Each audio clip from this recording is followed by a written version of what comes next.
sejam corajosos com a esperança, sejam corajosos na busca de um mundo melhor que depende, entre outras coisas, da sua capacidade. Eu quero começar contando, como historiador, uma história mitológica. Os deuses estavam irritados na Grécia com os homens que tinham conquistado o fogo, roubando através de Prometeu este fogo. Os deuses temiam a força dos homens, então os deuses mandaram um presente ruim. Mandaram uma mulher chamada Pandora com uma caixa para a casa de um homem chamado Epimeteu, e a ordem de nunca abrir aquela caixa. Pandora quer dizer todas as dores, Pandora. E os deuses então sabiam que os homens abririam aquela caixa, que Epimeteu abriria aquela caixa, como de fato abriu, e daquela caixa saíram todos os males do mundo. Doenças, fome, guerra, ódio, todos os males do mundo. No fundo da caixa havia uma figura chamada esperança. Segundo alguns, a esperança era um consolo que os deuses davam aos homens. Segundo outros, era pior, era algo que seria para punir ainda mais os homens, porque, como disse um filósofo do 19, Nietzsche, a esperança, ela é a maneira de manter a pessoa achando que vai dar certo. A esperança é a maneira de manter alguém na jornada, quando na verdade o fracasso é inevitável. Logo, a esperança seria um castigo para alguns. Eu pego aqueles que acham o contrário, que não é possível fazer algo sem esperança. Por isso que a esperança é um gesto de coragem. E vou tentar demonstrar isso brevemente. Em primeiro lugar, se eu não tiver esperança, eu jamais me tornarei pai ou mãe, professor. Eu jamais empreenderei. Eu jamais iniciarei qualquer tratamento. Por quê? Passar um creme no rosto se no final todos morreremos? Por que me tratar se o final é a morte para todo mundo? Para que salvar o planeta se no final o planeta vai desaparecer mesmo? Sabemos que um dia o Sol vai se expandir e destruir a Terra. A esperança é aquilo que me mantém no foco da transformação. Por isso eu quero começar insistindo. Por isso eu quero começar falando que sim, se você tem uma doença grave chamada depressão, se você tem uma doença gravíssima que é a depressão, você não tem culpa, é uma doença. E as pessoas com depressão perdem a esperança. E junto com a perda da esperança, elas perdem a vontade de sair de casa. E por vezes, casos trágicos, perdem até a vontade de viver. Não é culpa delas, é uma doença, como alguém não é culpado por ter difteria, coqueluche ou bronquite. Tem que ser tratado. Mas aqui já existe uma questão. A doença da depressão retira de um ser humano a esperança que amanhã possa ser melhor. E por isso que o deprimido vê todos os dias como uma infindável sequência de coisas ruins, sem desafios, sem esperança. Mas se você não tem depressão, se não é o seu caso, eu diria que a falta de esperança e o pessimismo, com frequência, disfarçam simplesmente preguiça. Por quê? Se não é depressão, que eu já disse que não é culpa da pessoa, quando você diz que não adianta fazer, pode ser que apenas você esteja dizendo: eu não quero fazer, eu não tenho força para fazer, eu não farei porque não tenho energia, e vou apostar no pior. E quem aposta no pior está apostando em algo muito interessante. Eu não preciso fazer nada. Eu não preciso me movimentar. Por isso que eu quero insistir, não sendo doença, pessimismo é vagabundagem. Não sendo doença, pessimismo é você dizer que não vai jogar o jogo, porque não acredita no resultado, ou seja, você acha que não tem condições de ganhar. A esperança é o gesto que faz com que, independente dos prognósticos, eu tome as melhores medidas, independente da perspectiva, eu tome as mais adequadas resoluções para atingir meu objetivo. A esperança é o gesto de lançar a semente ao solo, na esperança que ela cresça, coisa que eu não sei, pode vir uma tempestade. A esperança é educar uma criança cheia de birras e de manhas e imaginar que ela vai se transformar em um ser adulto autônomo e um ser adulto que não precise mais ser amparado. A esperança é a capacidade de eu educar pessoas. A esperança é o gesto de adotar um cachorro e saber que dentro de 15, máximo 20 anos, dificilmente muito mais do que isso, esse cachorro vai morrer. Então, para que adotar um cachorro que vai morrer? Na hipótese dele morrer antes de mim. Bem, neste caso, porque nesses 10, 15 ou 20 anos que eu tiver aquele cachorro ou aquele gato, eu terei amor, eu terei companhia, eu terei afeto, eu terei presença, eu terei minha vida ressignificada, eu terei minha vida transformada, eu terei minha vida melhorada durante aquele período. E isto vale a dor da perda. Porque afinal, se você acha que a morte invalida a vida, adote uma tartaruga dos Galápagos que vivem 200 anos. E você vai ter um papagaio que vai durar mais do que você. Os papagaios têm uma vida longa. Ou seja, se eu adoto algo que eu sei que pode errar, fracassar ou morrer, é porque eu tenho a esperança que, apesar da morte ser um destino inevitável, eu consigo fazer aquilo. Eu consigo transformar aquele grupo. Eu consigo ser melhor. Eu consigo modificar uma realidade. E isso é fundamental. Isso é essencial. Isso faz parte da ação humana.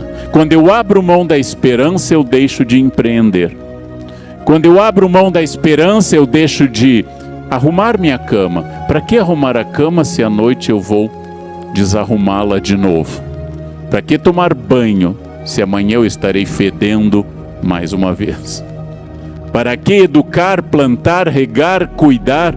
Para que fazer isto? Porque enquanto existe vida, existe o desafio e a coragem da esperança, e é por isso que no meu livro eu dou esse título, porque todas as minhas crônicas terminam com essa ideia de que é preciso ter esperança. A perda da esperança é a perda da vida. As pessoas que enfatizam o fracasso, as pessoas que enfatizam o erro, as pessoas que enfatizam o equívoco, são as pessoas que não estão erradas, porque existe erro, fracasso e equívoco.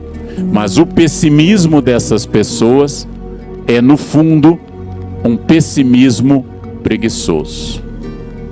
As pessoas que sempre dizem que algo pode não dar certo, não levam em conta que a chance do fracasso me movimenta diariamente para que eu consiga continuar realizando coisas, para que eu consiga transformar coisas. E a todo instante eu preciso disso. Quando eu comecei a trabalhar, naturalmente, como quase todo profissional, hoje é dia do professor, eu comecei em uma escola que pagava muito mal e não era a melhor do mundo. E trabalhava muito.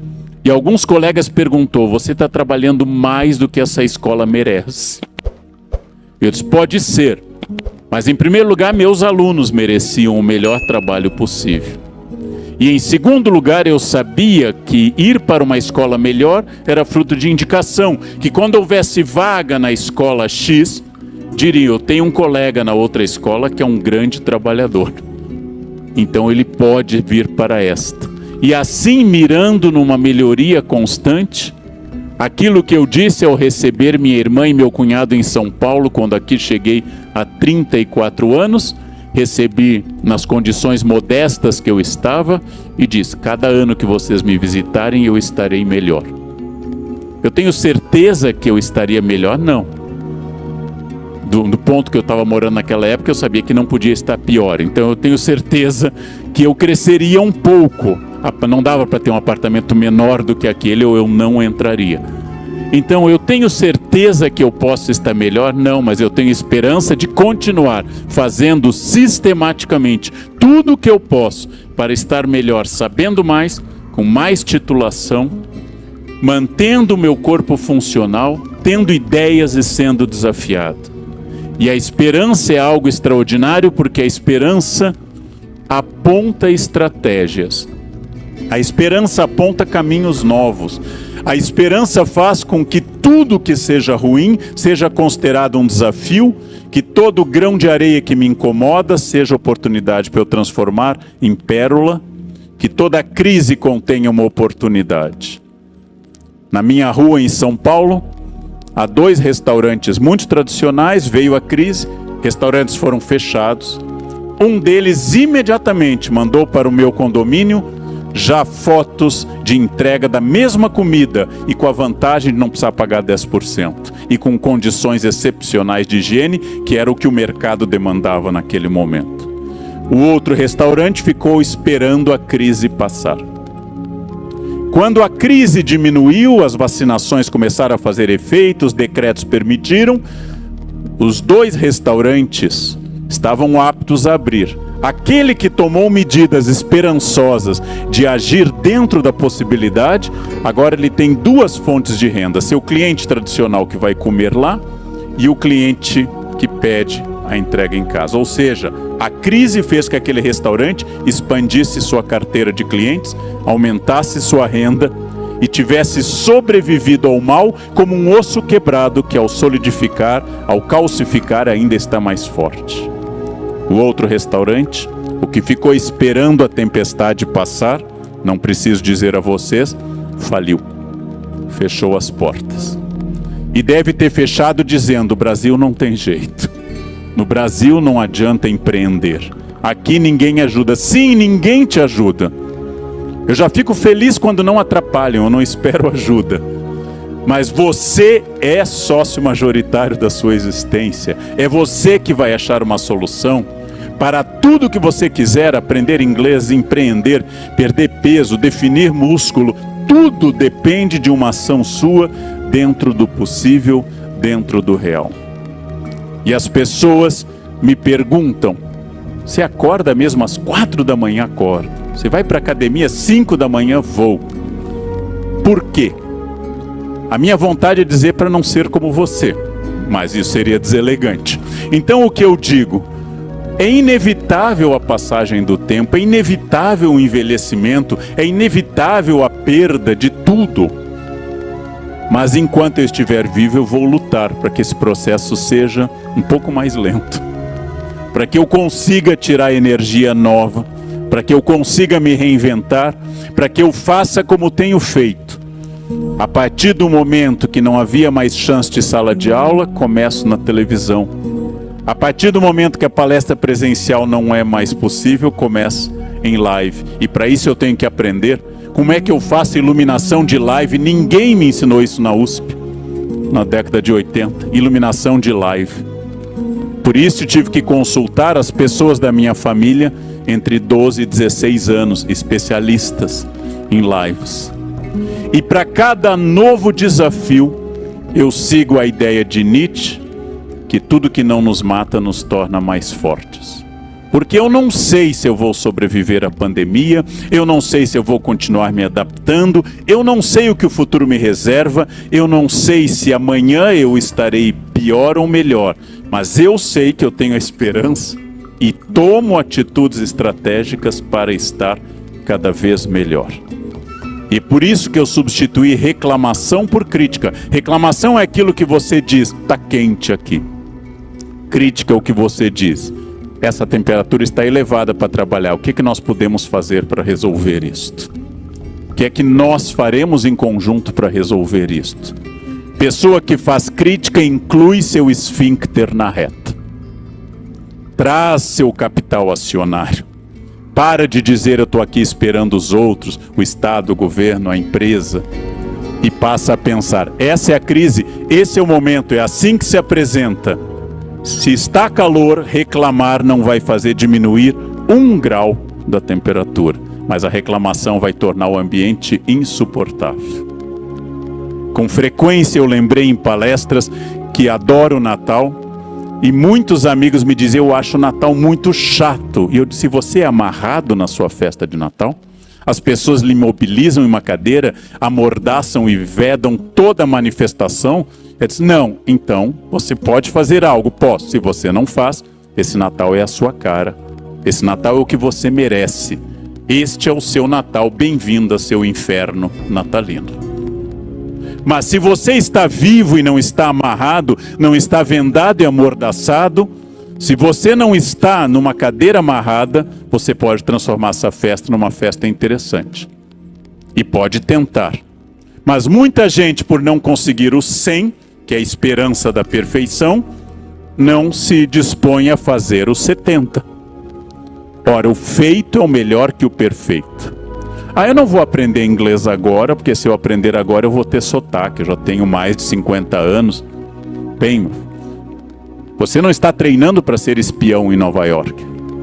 Você está treinando para ler, escrever, mandar mensagens, se comunicar, mesmo que com sotaque. Sotaque é um charme, como diria minha avó alemã, é sinal que eu falo uma língua a mais do que você. Uma senhora me escreveu dizendo, professor, eu tenho 55 anos, estou pensando em fazer direito, mas eu concluiria o curso com 60, faria exame para a OAB com 61. E eu disse para ela, minha cara, 61 vai chegar de qualquer jeito, é melhor que chegue com você diplomada. Vai chegar o futuro de qualquer jeito, mas a esperança faz com que você comece a preparar esse futuro com ações estratégicas. Vejam que eu não falei em nenhum momento pensamento positivo. Admiro o pensamento positivo, mas ele é tecnicamente inútil. Se você tem uma doença grave, não adianta ficar num canto vibrando positivamente. A doença progride. Se o avião está caindo, não adianta pensamento positivo. Se você não se cuida, o pensamento positivo é errado. A esperança acompanhada de estratégia é superior à ideia de pensamento positivo, porque ela não apenas pensa positivamente como esperança, mas ela age, ela transforma, ela vai atrás, ela faz. Pessoas que ficam paradas esperando a crise, talvez sejam como um restaurante dos jardins perto da minha casa. A idade chegará de qualquer jeito. Com sorte você envelhecerá. Como você quer estar daqui a 10 anos? Ou 15? Ou 20? Os jovens aqui podem mirar em 30, 40, 50. Como eu estarei daqui a 50 anos? Alguns podem pensar isso, eu não posso. Tem certeza? Sim, Rainha Elizabeth II estará no trono, ainda sólida na Inglaterra. E eu, como eu estarei? Porque o ponto que eu estou hoje aqui, tendo a honra de ser convidado neste evento extraordinário de Americana Summit, não começou hoje, 15 de outubro de 2021. Começou quando eu fiz vestibular, lá no fim da adolescência. Começou quando eu decidi estudar. Começou quando eu me dispus a vir a São Paulo fazer pós. Começou quando eu decidi sair do Brasil para continuar os estudos. Começou e começa diariamente, porque a esperança garante que a cada dia, a cada momento, eu possa tentar ser melhor. Consigo sempre? Não. Mas quando eu não consigo, eu vou com mais raiva ainda no dia seguinte tentar. Significa que em momentos como hoje, que eu estou em processo de dieta, significa que de vez em quando eu chuto o balde. Eu, por exemplo, não posso comprar doce de leite, que não tenho maturidade para resistir ao doce de leite. Botou na minha casa, eu como imediatamente, a qualquer horário. Então eu não compro, mas tem gente que compra. E eu resisto um dia, resisto 2, resisto 3. No quarto dia, eu vou com uma colher à noite, quando diminui a culpa. E só uma colheradinha, e me vejo passando o dedo na lata do doce de leite. Fui derrotado pela minha gula, fui derrotado pela minha fraqueza. Amanhã mais tempo na esteira, mais capim, mais tempo na esteira. Não é sempre que a gente vence, não é sempre que a gente consegue. Em qualquer campo, não é todo dia que você acorda com disposição. Mas a esperança é a vontade de insistir, como uma mãe mandando o filho escovar os dentes, 4 vezes por dia, 15 anos, com a esperança que ele não seja banguela. Se você tem dentes, você é filho da esperança da sua mãe. Se você tem dentes, agradeça a esperança da sua mãe, que te olhou na adolescência e mesmo assim não te matou. Seu pai não te estrangulou. Sua esposa, seu marido não te mataram nesses últimos anos. É uma esperança profunda que nos anima. Sem esperança não temos destino, sem esperança não tem realização, sem esperança somos uma folha jogada ao vento, sem propósito, sem estratégia, sem caminho, sem possibilidade. Por isso, sejam corajosos para encerrar, sejam corajosos com a esperança, sejam corajosos na busca de um mundo melhor que depende, entre outras coisas, da sua capacidade de renovar sua esperança todo dia que você acordar. Se eu estou crente que eu sou sócio majoritário da minha vida, se eu estou crente que a minha vida é gerida por mim, que o sócio majoritário não manda em tudo, ele não tem o poder total, mesmo que ele acredite ter, mas que o sócio majoritário tem um poder enorme. Eu não posso salvar o mundo, nem melhorar o mundo, mas eu posso salvar o meu mundo e melhorar o meu mundo.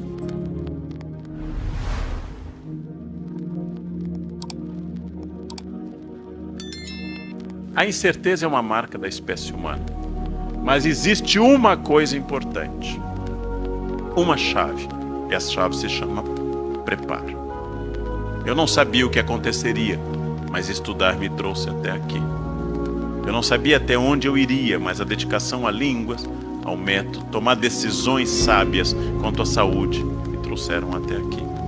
Eu não sabia tudo o que poderia ocorrer, mas ter entrado na USP e não ter entrado na turma da maconha ajudou bastante. Ainda que curso de humanas na USP sem maconha tenha dado um isolamento social também muito grande. Eu não sei o que haverá com cada cooperativa, com cada iniciativa, com cada empresa daqui para os próximos 10 anos. Ninguém sabe. Mas o preparo vai fazer toda a diferença. Santo Agostinho propõe essa linearidade, passado, presente e futuro, um futuro incerto, um futuro que pertence a Deus na ótica de Agostinho. E eu não tenho nunca a possibilidade de sair desse presente contínuo que eu estou, já que o futuro nunca chega e o passado sempre já está para trás. Mas vamos substituir essa ideia, o passado como experiência, o que cada uma e cada um trouxeram a esse momento aqui no bairro Menino Deus, em Porto Alegre. O que todos nós trouxemos, a nossa experiência, o que nós estamos fazendo aqui nesse encontro é ação, e o que nós pensarmos preventivamente para o futuro, que nós trouxermos preventivamente para o futuro, trata-se da estratégia. A estratégia é a capacidade de antecipar seu futuro. Logo, hoje à noite, a minha fala e a fala do governador já serão experiência. E haverá uma ação hoje à noite. E o sábado se tornará estratégia. A capacidade de enfrentar o futuro é a capacidade de permanentemente ser estratégico. Permanentemente aprender com o erro, que é a mensagem que a estratégia nos manda como entidade. Erro quer dizer mude a estratégia. Tome mais cuidado com isso. Os erros humanos são fascinantes porque eles só têm duas categorias. Ou eles são fatais ou não fatais. Sobre os fatais não há que fazer avaliação. Não preciso retornar a prancheta. Como diria uma senhora italiana num conto de Veríssimo, os cogumelos todos comestíveis. Alguns apenas uma vez. Mas todo cogumelo é comestível, não tem cogumelo não comestível. Só que alguns não repetem a experiência. Os erros não fatais, todos os outros, são aqueles erros que nos trouxeram até aqui. Eu hoje sou menos ruim como professor, porque eu já fui pior. Eu hoje escrevo menos mal do que escrevia há 30 anos, porque já errei bastante. O erro é sempre o que nos torna perfectíveis e não perfeitos. Erramos sempre. Pensem apenas numa habilidade que cada uma e cada um daqui exerce há 30, 40, 70 anos. Andar. Diariamente. Desde 1 ano de idade. Andar. Vocês andam a idade de vocês menos 1. E ainda tropeçam. Logo não há treinamento que impeça o erro. Mas hoje tropeçam menos do que tropeçavam quando tinham 2 anos. E provavelmente tropeçam menos do que tropeçarão com 98. Ou seja, o treino tem significado. Ele apenas não impede o erro. Administrar é entrar num processo de treino permanente.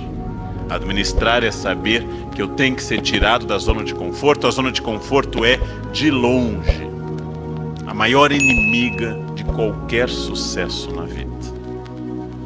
Quando éramos jovens, nós tínhamos uma energia muito grande. Muitos daqui fizeram como eu. Eu estudava e já dava aulas, trabalhava. Muitos daqui, como eu, comecei dando aula numa escola estadual em 2 Irmãos e morava em São Leopoldo. Pegava um ônibus, Wendling, ia para 2 Irmãos, levava lanche porque não tinha dinheiro para comprar lá. Ficava lá o dia inteiro, voltava à noite até Novo Hamburgo e pegava um ônibus para ir até São Leopoldo e aí ia a pé para casa. E eram anos de entusiasmo, e depois fiz assim na pós e fui morar fora. Eram anos de contenção de despesas, muita energia, muito foco. Nos divertíamos com pouco. Uma das características da idade é que a gente vai ficando mais caro com o tempo. Daí chega aquela etapa que muitos dos senhores e das senhoras estão, já formados, emprego já estável, a renda não é a perfeita, é a suficiente, a família já se estabeleceu, entramos na área da repetição por inércia. É aqui que morrem os grandes projetos. Lembrem-se, aqueles que casaram, dos primeiros meses do casamento, aquele cuidado com a higiene pessoal, por exemplo, aquele cuidado com a roupa de baixo. Com o tempo, exatamente porque o casamento é bom, exatamente porque ele traz alegria, felicidade e conforto, eu vou ficando mais tranquilo, a cueca vai ficando mais arejada, perdendo sua consistência molecular. As calcinhas, que no namoro eram vermelhas, pretas, de renda e seda, vão se tornando beges, de algodão, lavadas no box infinitamente, até criarem bolinhas e lá de penduradas. O casal passa a usar abrigo em casa, o homem passa a beijar a mulher na testa, a única região não erógena do corpo humano. Beijo na testa é o epitáfio da sexualidade, aqui jaz o sexo, quando você beija na testa. Tem gente que tem excitação em vários lugares, mas ninguém tem na testa. Ninguém chega e diz, lambe a minha testa, ninguém diz isso no planeta Terra. Passo a chamar minha esposa de mãe quando nasce o primeiro filho, que é para garantir que não haja mais nada, porque é minha mãe. Afinal, mãe é uma palavra muito simbólica. Desde Édipo, ninguém deita com a sua, pelo menos. E finalmente o casal chega a um tal estado de tranquilidade, de desleixo, de zona de conforto, que rompe a última barreira. Passam a usar croque. A partir desse momento, acabou qualquer possibilidade, qualquer contato. E curiosamente é bom. Os jovens não nos escutem, mas é bom. Curiosamente é bom exatamente que você não precisa de nenhuma cenografia. Só que a chave para tornar um casamento importante e interessante é a capacidade de reinventar, que é a mesma de uma empresa. A pessoa que casou há 20, 30, 40 anos não existe mais. O rapaz loiro que disse sim deu origem a mim. Não existe mais aquilo. Não existe mais aquele ser. Aquele ser se foi. E eu preciso reinventar. Querer manter o que era, ou querer mudar o que eu tenho, é a chave de fracasso dos casamentos e das empresas. Ah, mas meu pai fazia assim. Há 20 anos fazemos desse jeito. No meu tempo era assim. Bem, passou. Deus inventou uma das melhores técnicas para renovação de modelos e paradigmas administrativos. Chama-se morte. Ele mata uma geração e a outra vem. Quando as pessoas não morrem, elas começam a incomodar. Como dizia um colega meu na Unicamp, eu fundei esse departamento. Eu disse, então, professor, não o afunde. Já que o fundou, não o afunde. A melhor coisa que a gente pode fazer em determinado momento é entender que as premissas que me trouxeram até aqui foram válidas para me trazer até aqui, mas não serão válidas depois. Ousar ou repetir. Ficar onde não está tão bom ou ir para onde possa ser melhor? Essa é uma grande questão. Tem um momento que você acha que não está tão bom no emprego. Tem um momento que você acha que não está bom na empresa, mas você já não quer mais pagar o ônus da incerteza de empreender. É nesse momento que muitos anos antes do seu corpo morrer, seu espírito morre. O espírito raramente morre junto com o corpo. Quase sempre ele morre antes. O corpo é a última coisa a se despedir da vida.